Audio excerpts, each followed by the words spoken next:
Hello दोस्तों, स्वागत है आपका अंजारा इस जोन में। आज अगर हम बात करें तो आज है 7th जून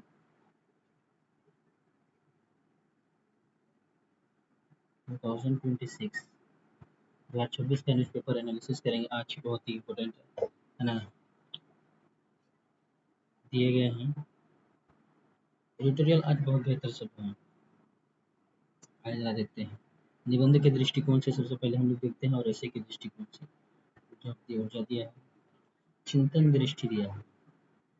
चिंतन जीवन की व्यक्तिगत इंडिविजुअल और एकांतिक क्रिया है जो मनुष्य को जन्म से लेकर मृत्यु तक अहिर्निश चलती है। इसलिए चिंतनशील जीवंत व्यक्ति की विशिष्ट पहचान मानी जाती है। चिंतन की दिशा जो डायरेक्शन होता है मानवीय व्यक्तित्व का निर्धारक है। डिटर्मिनेशन जो उसके प्रत्येक आचरण में परिलक्षित होता है, उसके कैरेक्टर में परिलक्षित होता है। जैसे चिंतन शून्य व्यक्ति के लिए मिट्टी का एक ढेला तुच्छ वस्तु हो सकता है, किंतु चिंतनशील व्यक्ति के लिए वह जीवन का आधार होने के कारण स्वर्ण से भी अधिक मूल्यवान होता है। मस्तिष्क को उर्वर बनाने के कारण चिंतन मानव मस्तिष्क का उत्तम और समुचित व्यायाम है। जब मस्तिष्क का ये क्षमता समाप्त हो जाती है तब व्यक्ति जीवित रहते हुए भी मृतक तुल्य हो जाता है। श्री रामचरितमानस के अंगद रावण संवाद में गोस्वामी तुलसीदास ने जो जीवंत सम 14 प्राणी कहकर जिन 14 जीवित प्राणियों को शव तुल्य कहा है, उनमें चिंतन शून्य विमूढ़ व्यक्ति प्रमुख है, जिसके जीवन का कोई मूल्य नहीं होता। पशु पक्षी भी चिंतन दृष्टि से न केवल बच्चों का पालन करते हैं अपितु वातावरण में उस एनवायरनमेंट से संघर्ष की क्षमता भी विकसित कर लेते हैं। चिंतन नवसृजन की आधारशिला है। सृजनात्मक क्षमता का विकास, सामाजिक गतिशीलता है ना, सोशल मोबिलिटी मानव की चिंतन दृष्टि पर निर्भर है। जगत में साहित्य, चाहे हम लिटरेचर की बात करें या म्यूजिक की बात करें या आर्ट की बात करें, का विकास वैज्ञानिक अनुसंधान मानव की चिंतन दृष्टि के परिणाम है। जहाँ सकारात्मक ऊर्ध्वमुखी चिंतन राष्ट्र निर्माण का पुख्ता बुनियादी तैयार करता है ना, एक बेसिक तैयार करता है, वहीं रचनात्मक चिंतन नवाचार को, इनोवेशन को जन्म देता है।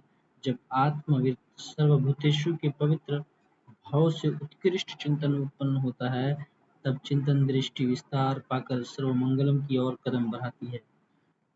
सेब को धरती पर गिरते हुए कितने लोगों ने देखा था, किंतु न्यूटन की चिंतन दृष्टि ने गुरुत्वाकर्षण के सिद्धांत को जन्म दे दिया। इसलिए चिंतन को उदात्त एवं औदार्यपूर्ण बनाने का प्रयास करना चाहिए।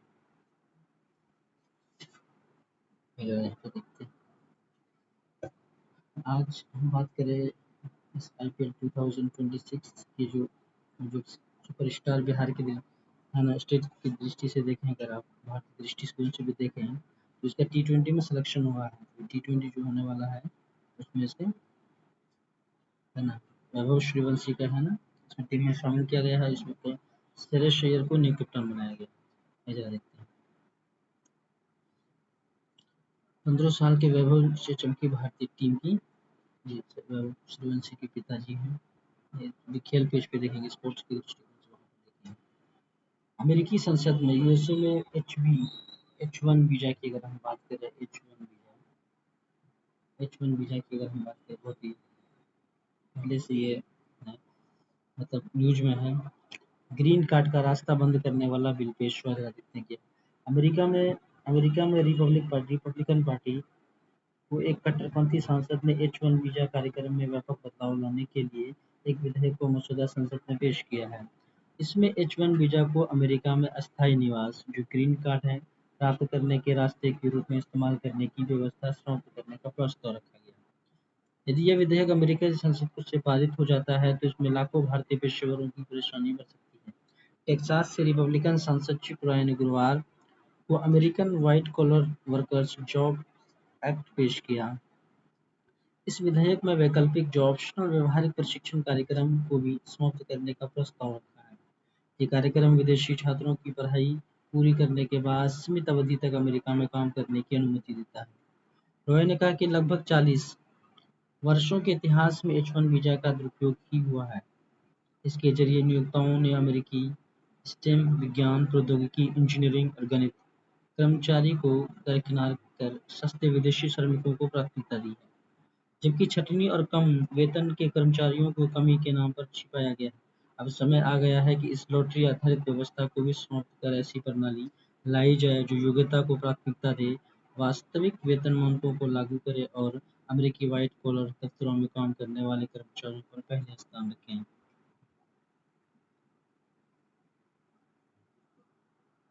एच वन वीजा का जो प्रोविजंस है वो इस बिल का तेरा देखिए क्या है। एच वन बी आवेदकों को यह साबित करना होगा कि उनकी अस्थायी निवास अमेरिका के बाहर है और वे उसे छोड़ने का इरादा नहीं रखते। ये विधेयक उस नीति को निरस्त कर देगा जिसके तहत वीजा धारक अमेरिका में काम करते हुए अस्थायी निवास प्राप्त कर सकते थे। ये विधेयक उन नियमों को भी खत्म कर देगा जो ग्रीन कार्ड प्रक्रिया लंबित रहने के दौरान एच वन बी वीजा का अपनी वीजा की अवधि बढ़ाने की अनुमति देते हैं। प्रस्तावित कानून के तहत एच वन वीजा को अधिकतम अवधि 6 वर्ष से घटाकर 2 वर्ष कर दी जाएगी। मौजूदा लॉटरी प्रणाली के बजाय अधिक वेतन वाली नौकरियों के आवेदनों को प्राथमिकता दी जाएगी। आगे के दृष्टिकोण से इंटरनेशनल रिलेशन के दृष्टिकोण से अगर हम पे देखें तो विज्ञान के मसला क्या है। अमेरिकी ईरान एक दूसरे पर किए हमले युद्ध विराम पर खतरा। अमेरिका और ईरान के बीच लागू नाजुक युद्ध विराम के बावजूद खाड़ी क्षेत्र में तनाव फिर बढ़ गया। न्यूयॉर्क टाइम्स के अनुसार अमेरिकी सेंट्रल कमांड ने दावा किया है कि ईरान ने शुक्रवार को हॉर्मुज स्ट्रेट तथा खाड़ी देशों में ड्रोन मिसाइल किए जिन्हें अमेरिकी और सहयोगी रक्षा प्रणालियों ने विफल कर दिया है। ईरानी विदेश मंत्रालय ने कहा है कि अमेरिकी ने शनिवार को उसे निगरानी ठिकानों पर हमले किए हैं। यहाँ से ईरानी सीमा और अंतर्राष्ट्रीय समुद्री जो नेविगेशन की जो सुरक्षा सुनिश्चित की जाती है, तेहरान ने इस युद्ध विराम उल्लंघन बताया है।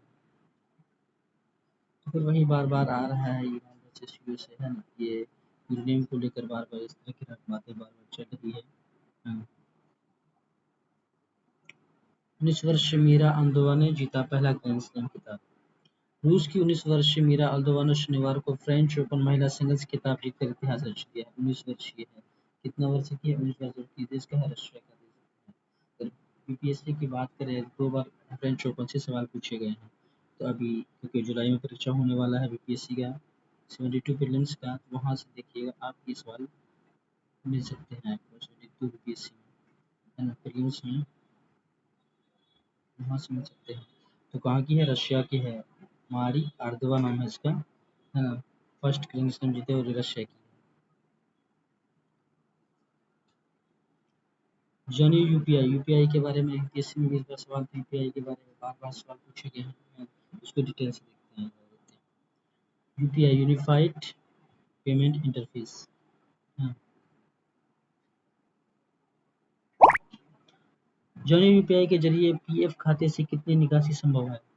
कर्मचारी भविष्य निधि संगठन ईपीएफओ अगली पीढ़ी के सुधारों के तहत अपने सब्सक्राइबर्स को यूनिफाइड इंटरफेस पेमेंट यूपीआई आधारित एटीएम निकासी की सुविधा देने जा रहा है। इन सुधारों को ईपीएफओ 3.0 नाम दिया गया। क्या नाम दिया गया? 3.0।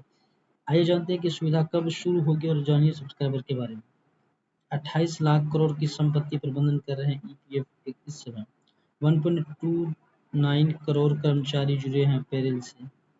वित्त वर्ष 2024-25 के दौरान ये डेटा है। कब शुरू होगी सुविधा? केंद्रीय श्रम मंत्री जो केंद्रीय लेबर मिनिस्टर है मनसुख मांडविया ने मई में ईपीएफओ को 3.0 को जल्दी लागू करने की घोषणा की है। उन्होंने कहा था कि इस सुविधा का परीक्षण पूरा हो गया, हालांकि उन्होंने इसको लागू करने की तारीख जानकारी नहीं दी थी। कितना पैसा निकाल सकेंगे सब्सक्राइबर? ईपीएफओ 3.0 के तहत सब्सक्राइबर अपने ईपीएफ खाते जमा राशि को 50 से 75 प्रतिशत पैसा ईपीआई यूपीआई या यूपीआई आधारित एटीएम सेवा के जरिए निकाल सकेंगे। पीएफ खाते से निकाली जाने वाली राशि लागू शर्तों पर आधारित होगी, है ना। देखिए अभी काम कैसे करेगा जरा यहाँ पे देखिए। तो ये डिजिटल के रूप में दिया गया है। इसमें देखिए इसका उद्देश्य क्या जो व्यक्ति है जरा देखते हैं।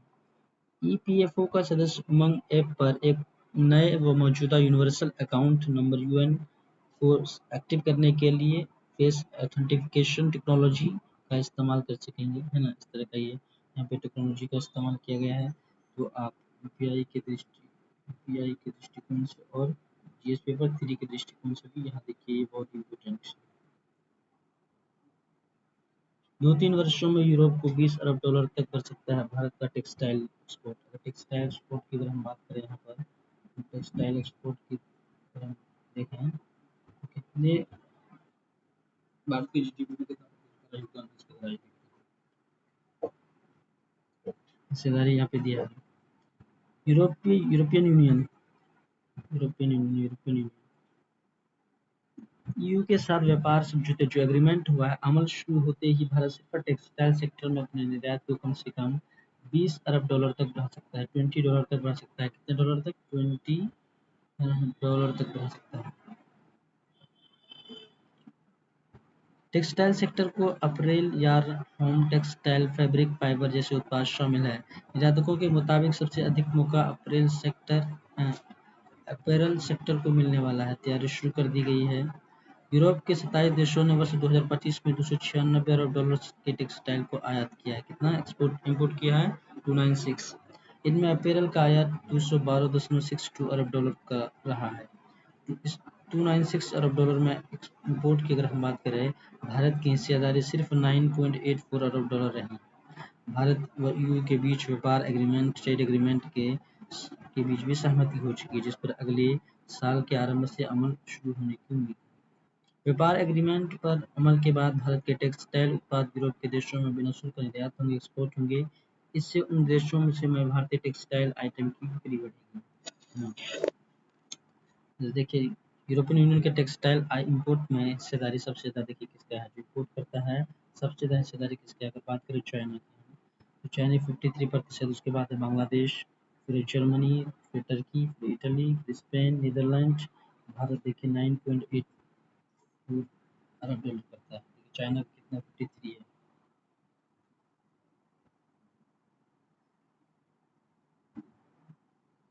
%9.84 की है ना हिस्सेदारी है।